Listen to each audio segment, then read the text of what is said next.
Hello, Maverick traders. Welcome out to your currency recap. It's April 28th. Corey here with you. We're going to go through meaningful news. We're going to talk about what's moving in the markets and why.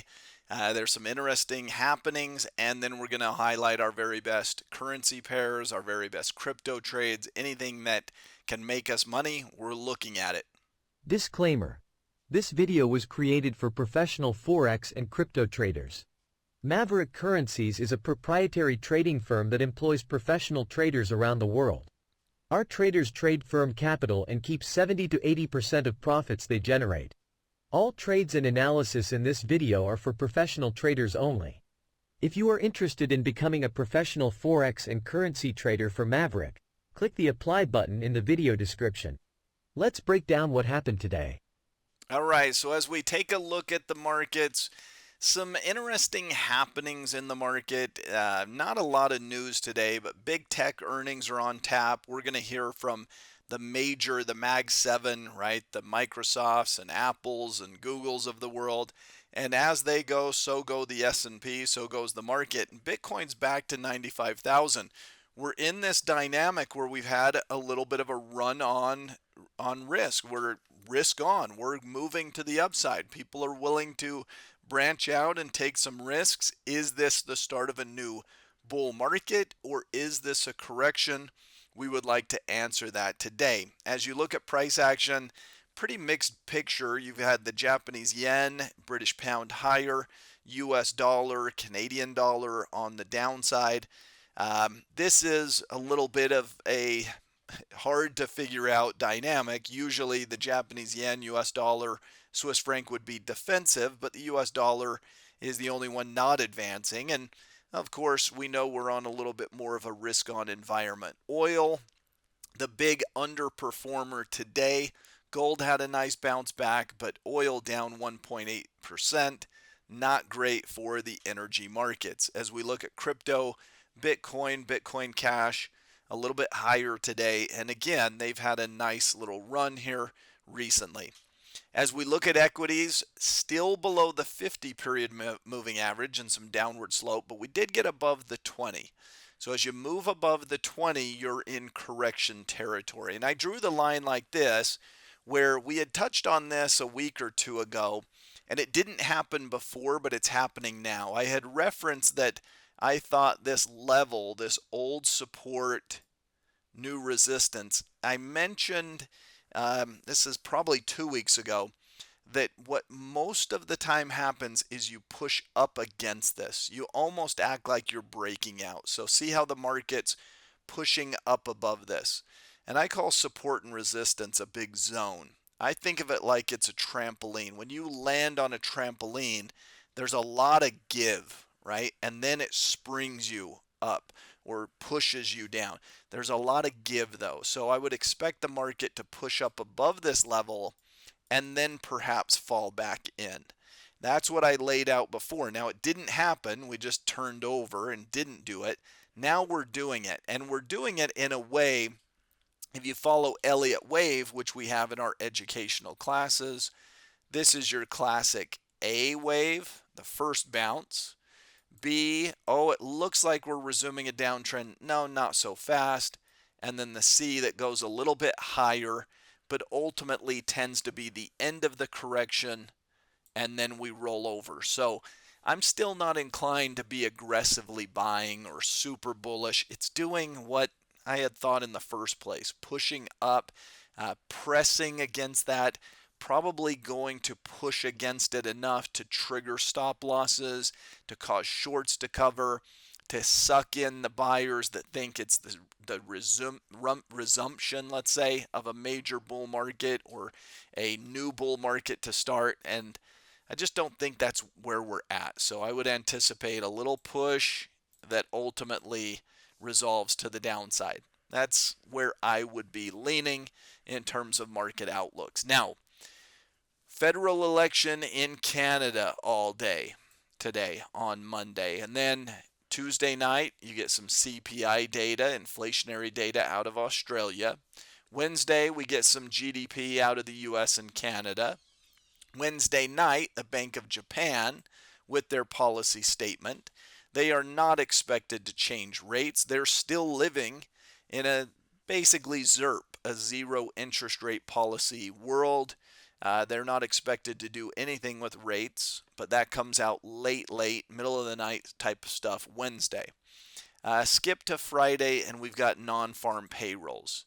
Non-farm payrolls giving us an idea of the unemployment rate, and it's been steadily ticking higher since about last fall.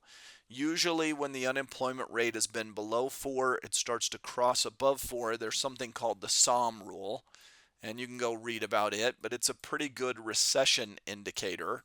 And the SOM rule has been triggered. It happened a few months back where you crossed above that barrier, and what tends to happen is it's just a little bit of a dominoes where a few more people lose jobs, a little bit more weakness in the economy, a few more people lose jobs, a little bit more weakness in the economy, and you tip into that economic recession and such.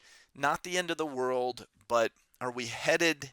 Does it seem that we're trending in that path? Sure, it does. That seems to be where the trend is going. We can see that in equities, which have already broken down, and we know that stocks, that the equity market is a leading indicator, not a lagging. It will break down before the recession actually arrives. It will usually bottom right before the recession has even ended. Now, if we look at velocity, really we're lacking anything moving downward in any capacity. So we don't have some great shorts, but the long side, Bitcoin looks good. The British pound looks great. So from the standpoint of trading opportunities, we know where a candidate to buy is, British pound. The question is, what do we short against it? Do we short Kiwi? Do we short US dollar? Do we short CAD? Those are the three most likely to tip in this direction. Those would be the three that would be at the top of my bearish watch list, but none of them really have that strong velocity to the downside right here, right now. It could happen quickly, so we've got candidates, but we're not there yet. Let's talk about some possible trade ideas. So to start, I'm going to look at the British pound, and this is a phenomenal looking chart. We have the right characteristics for the trade. You can see the RSI just breaking above 70. Now, some might be concerned about that. We actually talked about this at the Maverick Summit over the weekend, that breaking above 70 initially is a buy signal, right? This is the first time crossing above that. You can see the upward sloping moving averages, the buy signal, the British pound. If you're not already long, it is still in the works there. And you can see how long it had based back here. The longer the base, the further, the higher in space, and away we go. British pound looks excellent, excellent for buying. If you're long it, you could be shorted against the US dollar or something along those lines. Bitcoin also looks pretty solid. It's not on a buy yet, and that's why it's not at the +3 like the British pound, but you can get to a place where you can see how quickly that could evolve. What we would need is a breakout here to the upside. That would cause the moving average to start curving upward. We'd be on a buy signal, and this RSI would start to break out once again after this deep corrective phase that we've been in. So generally speaking, when it comes to RSIs and so forth, when it's first breaking above that, not when it's breaking here soon thereafter, when it's first breaking out like this, that is where you're in the early stages of that breakout and that momentum, and those are characteristics we look for. So I think Bitcoin, maybe it won't do it, but imagine this RSI and the price action starts to break higher. It would look fantastic as well as a buying candidate. So we know British pound and currency land is the very best. You've got to look at other pairs to make a trade, and these would be the three at the top of the list. None of the three are super negative right here while we're making this video, but that can turn quickly. We're looking at 4-hour charts for that velocity, and perhaps already I'm certainly willing to go ahead and trigger into some of those because of how nice the British pound looks. So I would anticipate some continuation. Just be aware of, specifically in Canada with some of the elections going on, that one might be more news impacted, maybe you lean more towards the Kiwi or the US dollar as the other side, as the short side of that currency pair. For those that joined us at the Maverick Summit, so amazing to meet you in person. We had so much fun. The meetings went off without a hitch. We didn't have the technical issues, sound problems, anything like that. It just was a wonderful event. For those that couldn't join us, we hope to see you at the next one. It's just great to be a part of this community. Great to have other traders that have similar interests as we do, and to be able to communicate, get to know each other a little bit better. So it was a lot of fun, and hope everyone traveled back safely. Thanks everyone for being here. We'll see you next time.